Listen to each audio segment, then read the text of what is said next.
Jonathan Richer est le cofondateur de Theoris depuis 2013, un studio de création d'art et de technologie spécialisé dans la conception d'installations immersives et de spectacles audiovisuels innovants. On a des projets artistiques qu'on mène à travers différents types d'événements à l'année. Mais on fait pas que ça, on répond aussi à des briefs clients, on monte des spectacles pour des anniversaires d'entreprise ou en tout cas des événements B2B. Donc l'effet des lumières, c'est un tout petit bout de l'activité. Et également, on fait de la recherche et développement, donc on essaie d'associer des technologies ensemble, que ce soit des technologies logicielles ou matérielles, pour innover dans la créativité, essayer de créer des outils qui vont permettre d'enlever la complexité de la technologie et d'être que dans l'usage. Tout commence en 2011 lorsque lui et son collaborateur créent Theoris Crew, une association qui leur permet de porter leur premier projet de la Fête des Lumières à Lyon. On avait refait un jeu de Pac-Man. Donc on jouait réellement au Pac-Man sur la façade avec une détection de gestes. Donc il n'y a pas de manette, on montait la main pour monter le Pac-Man, et ainsi de suite. La Fête des Lumières pour laquelle ils réaliseront une autre œuvre en 2019 appelée Genesis sur la cathédrale Saint-Jean. On projetait sur une cathédrale, donc il fallait qu'on garde un message et un lien avec le christianisme. Donc on est parti sur Genesis, donc la Genèse, les 7 jours de la création. Donc le show, c'est des différents tableaux qui s'enchaînent avec des évocations, avec la création de la lumière, des astres, de la nature, des animaux, etc. Et ça se finit par la création de l'humanité. Et à la suite de ces 7 jours de la création, on a fait un rapide passage sur l'ère du numérique qui s'accélère de plus en plus. Et du coup, qu'est-ce que la Terre fait après toute cette accélération d'évolution? En tant que Lyonnais, on avait vraiment envie de faire ça sur cette cathédrale qui, comme on est un élément architectural fort de la ville. Donc ouais, c'était un vrai choix, en sachant qu'on avait déjà fait d'autres places à Lyon, donc on voulait aussi tester d'autres endroits. Un projet qui a demandé environ 5 mois de travail avec l'aide d'une équipe d'une douzaine de personnes, 2 mois dédiés à l'écriture et à la recherche graphique, 1 mois de préparation et pratiquement 2 mois de réalisation complète des différents tableaux. Pour réaliser Genesis, Theoris a utilisé une technique précise, le mapping. Nous, on a choisi ce qu'on appelle un workflow, donc une manière de travailler tout en 3D. Donc on a pris des mesures de la façade, on l'a remodélisée. Il y a aussi, encore une fois, plusieurs manières de modéliser une façade. Nous, on l'a fait qu'avec des mesures, si on n'avait pas besoin d'une modélisation très poussée de la façade. Et en fonction de ce modèle 3D, ça nous a permis en fait de coller tous nos algorithmes de création d'images, de 3D sur cette façade pour que en fait les algorithmes puissent décider eux-mêmes de où vont les particules, où vont certains visuels en fonction de la façade. Parfois, on utilise des éléments de la façade pour la déconstruire et l'animer.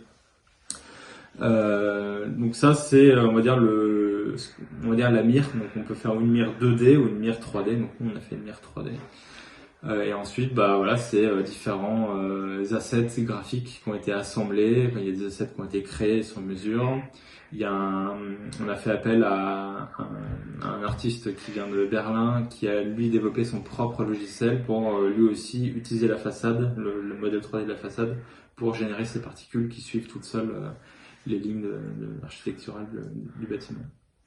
Okay. On a également du coup fait appel à deux compositeurs, un qui est un compositeur qui vient plutôt du monde du cinéma, donc avec de la musique plutôt orchestrale, et un musicien plutôt électro. Donc on voulait certains tableaux mettre ce contraste-là.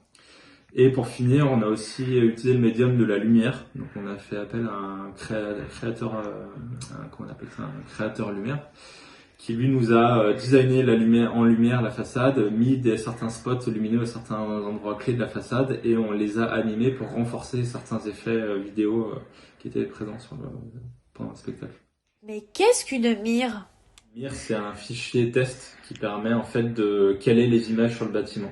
Et du coup, tous les visuels qui doivent être créés doivent correspondre à cette mire. Ce qui fait qu'en fait, au moment où on arrive sur place, on règle tout avec ce fichier unique qui est la mire. Et on sait que derrière toute la création, elle va suivre parce qu'elle a été faite de manière conforme à la mire. Pour participer à la Fête des Lumières, il y a deux possibilités par lesquelles Théorise est passé. Il y a deux formats de participation. Il y en a un, alors à une époque ça s'appelait les idées lumineuses, je sais pas si ça s'appelle encore comme ça, où en fait c'est ouvert à tout le monde. Donc même vous, étudiants, étudiantes, vous pouvez constituer un dossier et proposer une idée lumineuse que vous proposez à, je sais pas, la place du Griffon par exemple à Lyon, et vous proposez une idée qui correspond à cette place. Et du coup, font déjà un premier filtre de ces idées-là pour savoir si elles sont recevables en termes de direction artistique, en termes de budget et de réalisation.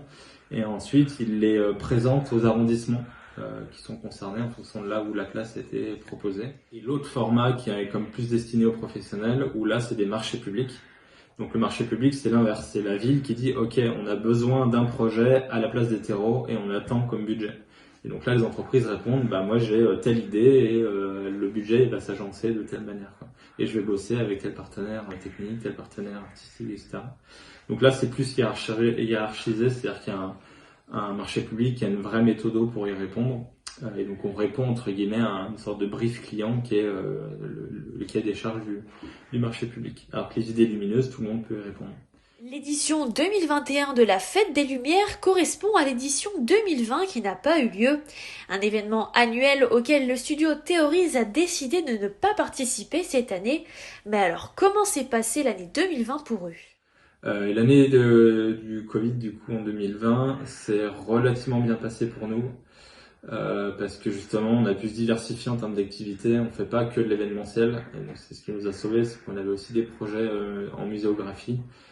Qui eux s'étalent sur plusieurs années et du coup l'année 2020 c'était l'année où on devait réaliser pas mal de contenu pour les projets qu'on avait gagnés bien avant, donc c'était on va dire un coup de bol par rapport à ça. Grâce à son activité et ses expériences lors de la Fête des Lumières, le studio Théorise a quelques créations futures, deux projets de science en France et un autre projet à l'étranger en Finlande. Je peux citer quelques projets. Il y en a un qu'on vient juste de livrer, qui est un parc d'attractions qui s'appelle Sens Expérience à Bercy Village à Paris, qui est donc un centre des sciences où on apprend pas mal de choses sur les sciences. Et il y a notamment la salle Volcan où du coup on a livré toute une salle immersive avec la projection sur les quatre murs et le sol. Le sol est interactif et donc vous vivez une sorte de voyage au centre de la Terre.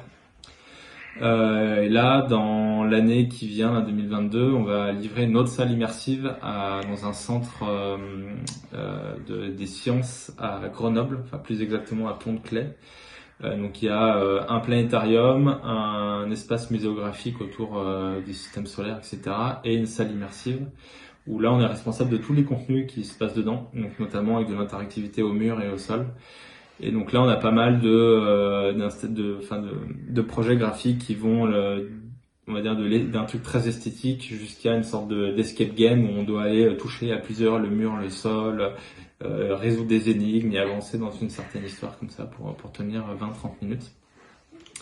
Voilà. Et là, on part en Finlande ce samedi pour un vidéomapping sur l'hôtel de ville de Jyväskylä. Alors, je le dis peut-être pas très bien, qui est une ville au nord de Helsinki. Et donc là, c'est pareil, c'est le réseau Fête des Lumières. Du coup, on les a connus il y a 6 ans et ils sont revenus vers nous cette année en mode bon, c'est avec vous qu'on veut travailler, on aime bien votre esthétique et donc on se dit